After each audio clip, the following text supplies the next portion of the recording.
Assalamualaikum warahmatullahi wabarakatuh. Halo semuanya, perkenalkan saya Siti Nurhaliza dengan NIM C1C020015. Saya mahasiswi dari program studi akuntansi Fakultas Ekonomi dan Bisnis Universitas Jambi angkatan tahun 2020. Di sini saya ingin menjelaskan mengenai pengantar akuntansi keperlakuan.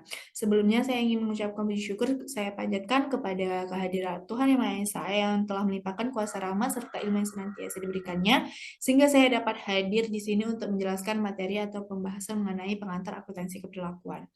Dan juga sebelumnya saya ingin mengucapkan terima kasih kepada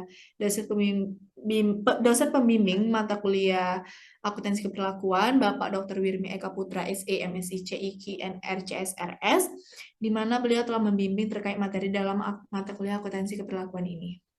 Baiklah, langsung saja saya ingin membahas mengenai pengantar akuntansi keperlakuan, di mana nanti saya akan membahas mengenai akuntansi keperlakuan, lingkup akuntansi keperlakuan, peran akuntansi keperlakuan, sejarah perkembangan akuntansi keperlakuan, serta aspek-aspek penting dalam akuntansi keperlakuan.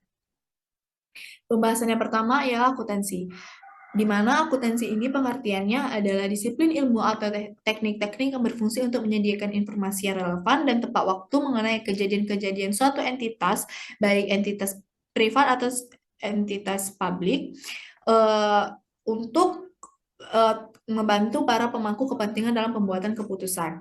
Nah, secara tradisional akuntansi ini dikelompokkan menjadi dua, yaitu akuntansi keuangan dan akuntansi manajemen. Di mana akuntansi keuangan adalah bidang akuntansi yang menekankan pada pelaporan informasi untuk para pemangku kepentingan eksternal. Sedangkan akuntansi manajemen adalah bidang akuntansi yang menekankan penyajian informasi untuk para pemangku kepentingan internal. Namun seiring jalannya waktu disebabkan oleh adanya perilaku para penghasil informasi dan pemakai informasi, maka tipe akuntansi menjadi tiga, yaitu akuntansi keuangan, akuntansi manajemen, dan akuntansi keperlakuan. Nah, baiklah, selanjutnya ini akan membahas mengenai akuntansi keperlakuan, di mana pengertiannya adalah adalah bagian dari disiplin ilmu akuntansi yang mengkaji mengenai hubungan antar perilaku manusia dan sistem akuntansi, serta dimensi keperlakuan dari organisasi di mana manusia dan sistem akuntansi itu berada dan diakui keberadaannya. Akuntansi keperlakuan ini membahas bagaimana perilaku manusia mempengaruhi informasi akuntansi dengan keputusan-keputusan bisnisnya. Nah, adapun tujuan dari akuntansi keperlakuan ini adalah untuk mengukur dan mengevaluasi faktor-faktor keperlakuan yang relevan dan mengkomunikasikan informasi mengenai hasil-hasilnya kepada para pembuat keputusan internal dan eksternal sehingga dapat melengkapi informasi relevan yang disajikan dalam laporan keuangan. Tanpa informasi akuntansi keperlakuan mengakibatkan informasi akuntansi tidak lengkap dan para pembuat keputusan tidak memperoleh informasi relevan penting yang diperlukannya. Pembahasan selanjutnya ialah lingkup akuntansi keperlakuan yang dimana lingkupnya sangat luas, yaitu yang pertama terdiri atas aplikasi konsep-konsep ilmu keperlakuan pada desain dan penyusunan sistem akuntansi. Yang kedua, ada studi terhadap reaksi manusia terhadap format dan isi laporan keuangan. Yang ketiga, ada cara-cara memproses informasi untuk pembuatan keputusan. Yang keempat, pengembangan teknik-teknik pelaporan untuk mengomunikasikan informasi keperlakuan pada para penggunanya. Dan yang terakhir ialah pengembangan strategi untuk memotivasi dan mempengaruhi perilaku, aspirasi, dan tujuan manusia yang mengelola organisasi. Nah, adapun lingkup akuntansi keperlakuan menurut Siegel dan Marconi, yaitu yang pertama adalah pengaruh perilaku manusia terhadap desain penyusunan dan informasi, yang dimana hal ini berhubungan dengan bagaimana sikap dan filosofi manajemen mempengaruhi sifat kendali akuntansi dan fungsi organisasinya. Dan yang kedua ialah pengaruh sistem akuntansi terhadap perilaku manusia, yang dimana hal ini berhubungan dengan pengaruh sistem akuntansi terhadap motivasi, produktivitas, pembuatan keputusan, kepuasan terhadap tugas atau pekerjaan, dan kerjasama. Yang ketiga ialah ada metode memprediksi dan strategi untuk mengubah perilaku manusia. Yang dimana hal ini berhubungan dengan para sistem akuntansi untuk mempengaruhi perilakunya. Adapun pembahasan selanjutnya mengenai peran akuntansi keperlakuan, di mana peran akuntansi keperlakuan adalah memperluas peran akuntansi tradisional dalam memberikan informasi relevan untuk pembuatan keputusan, di mana informasi relevan ini disajikan oleh para akuntan tradisional melalui laporan-laporan yang disajikan dan disusun berdasarkan prinsip akuntansi yang berterima umum atau PABU, yang dimana salah satu unsurnya adalah pengungkapan penuh. Perusahaan perlu melaporkan tentang implikasi dari fenomena perilaku bagi keberhasilan organisasi di masa depan.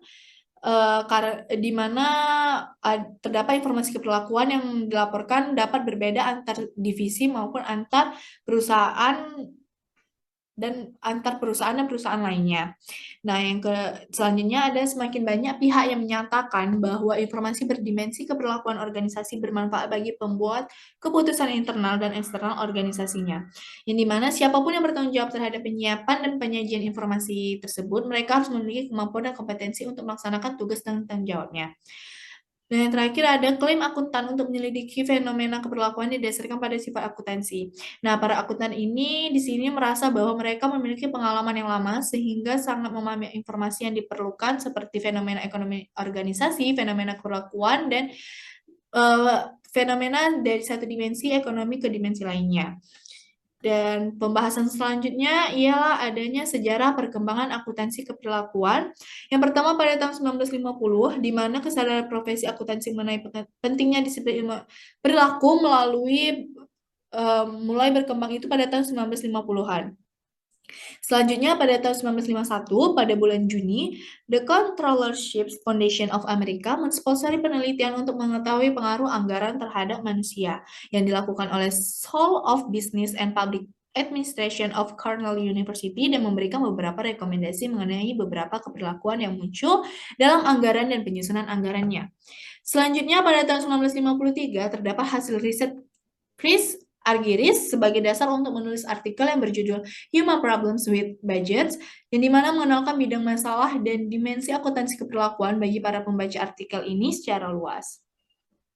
Lalu pada tahun 1960-an, nah pada tahun 1960-an itu hingga sekarang semakin banyak artikel atau jurnal penelitian mengenai akuntansi keperlakuan.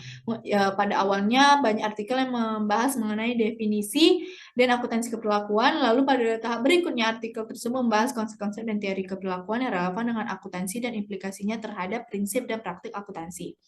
Dan terakhir pada tahun 1998, Dickman telah membuat gambaran perkembangan yang menunjukkan secara kronologis beberapa kejadian utama yang menggambarkan pertumbuhan pengaruh perilaku dalam bidang akuntansi, di mana banyaknya muncul jurnal akuntansi, workshop, konferensi, simposium mengenai akuntansi keperlakuan, bahkan secara perlahan terdapat mata kuliah akuntansi keperlakuan seperti yang sedang saya ampu sekarang ini.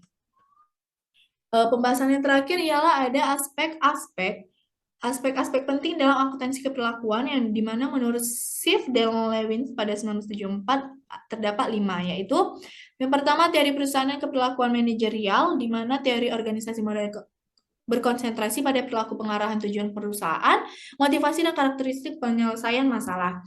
Yang kedua pada penganggaran dan perencanaan yang berfokus pada formulasi tujuan organisasi dan interaksi perilaku individu.